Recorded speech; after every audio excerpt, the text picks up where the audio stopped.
राज ठाकरेंनी टीका केलेल्या मिठी नदीची नेमकी काय परिस्थिती आहे त्या ठिकाणी पुढारी न्यूजची टीम पोहोचली। आमचे प्रतिनिधी शिल्पा तिथे आहे।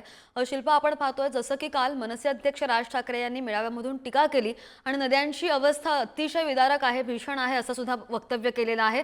आपण आपल्या प्रेक्षकांना दाखवूया, आपण हा रियालिटी चेक करतोय, नेमकी काय परिस्थिती आहे या नद्यांची ती सुद्धा आपण प्रेक्षकांना दाखवूया।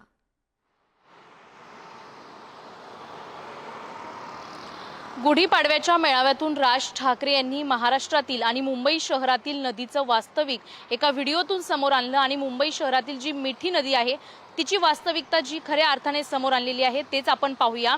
आपण जर पाहिलं तर मी सध्या या मिठी नदीच्या बाजूलाच उभी आहे आणि ही मिठी नदी जर आपण पाहिली तर नावाप्रमाणे मिठी राहिलेली नाही, कारण या नदीमध्ये प्रचंड प्रमाणे प्रदूषण आपल्याला पाहायला मिळते। दुसरी गोष्ट म्हणजे प्लास्टिकचा कचरा पाहायला मिळतोय, विविध प्रकारचा कचरा ह्या नदीमध्ये पडलेला आहे। नदीचं पाणी हे प्रचंड प्रमाणात खराब झालेलं पाहायला मिळतंय, दुर्गंधी या पाण्याची येते आणि विशेष म्हणजे मुंबई महानगरपालिका नेहमीच मुंबईची जी मिठी नदी आहे ती स्वच्छ केल्याचा दावा करते। लाखो करोडो रुपये, हजारो रुपये या मिठी नदीच्या स्वच्छतेमध्ये घातले असल्याचं सांगितलं जातं, मात्र हा सर्व खर्च कागदोपत्री पाहायला मिळतोय। कारण या मिठी नदीच्या बाजूला जर पाहिलं तर आपण अतिक्रमणं आहेत ती देखील मुंबई महानगरपालिकेने हटवलेली नाहीत।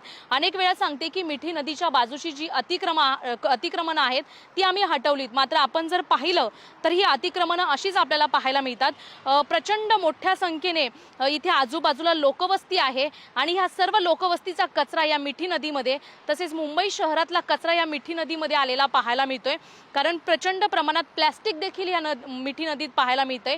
मुंबई महापालिका नेहमी सांगते प्लास्टिकवर बंदी आहे, प्लास्टिकवर कारवाई केली जाते, मात्र या मिठी नदीमध्ये प्लास्टिकच्या पिशव्या असेल किंवा प्लास्टिकच्या इतर ज्या वस्तू आहेत त्या कुठून आल्या हा सर्वात मोठा प्रश्न उभा राहतोय। दुसरीकडे जर आपण पाहिलं तर 26 जुलैला जो मुंबई शहरामध्ये पूर आला होता त्यानंतर मुंबई महानगरपालिका आणि राज्य सरकारला खडबडून जाग आली आणि त्यानंतर या मिठी नदीचं अस्तित्व किंवा या नदीची अस्मिता मुंबई शहरातील नागरिकांना आणि राज्य सरकारला देखील झाली। मात्र त्यानंतर मुंबई महापालिकेने स्वच्छता असेल किंवा मिठी नदीसाठी जो काही खर्च येईल तो करण्याचा दावा केला, तो खर्च देखील कागदोपत्री दाखवला। मात्र खऱ्या अर्थाने जर आपण पाहिलं तर राज ठाकरेंनी जो व्हिडिओ दाखवलाय अगदी तशाच प्रकारचं या मिठी नदीला बकालपणा आलेला पाहायला मिळतोय।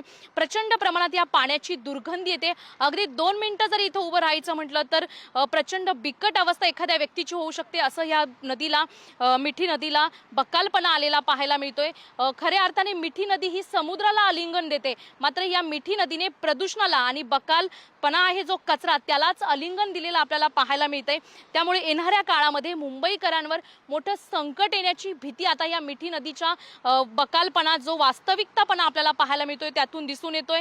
त्यामुळे येणाऱ्या काळामध्ये मुंबई महापालिका असेल किंवा राज्य सरकार असेल या मिठी नदीवरती नेमका किती खर्च करून ही नदी स्वच्छ केली जाते हे पाहणं महत्त्वाचं ठरेल। मात्र राज ठाकरेंनी गुढीपाडव्याच्या मेळाव्यातून मिठी नदीची वास्तविकता जी खऱ्या अर्थाने समोर आणलेली आहे, खरोखरच ती वास्तविकता जी आहे त्यावर राज्य सरकार आणि मुंबई महानगरपालिका खऱ्या अर्थाने विचार करेल का हे देखील महत्त्वाचं आहे। कारण आपण जर पाहिलं तर ह्या मिठी नदीच्या अगदी शेवटपर्यंत पाहिलं तर प्रचंड प्रमाणात कचऱ्याचं प्रमाण, प्लास्टिकचं प्रमाण पाहायला मिळतंय। त्यामुळे येणाऱ्या काळामध्ये खऱ्या अर्थाने पावसाळा देखील जवळ आलेला आहे आणि जर प्रचंड पाऊस जर मुंबई शहरामध्ये झाला, आरोग्याचा प्रश्न आहे शिल्पा, पण फक्त मिठी नदी पुरता मर्यादित नाहीये। जसं तुम्ही म्हणालात की अतिक्रमण असू दे किंवा सांडपाण्यामुळे जी नदी फेसाळते त्यावर सुद्धा लक्ष देणं तितकंच महत्त्वाचं आहे। शिल्पा, धन्यवाद सगळ्या सविस्तर अपडेटसाठी।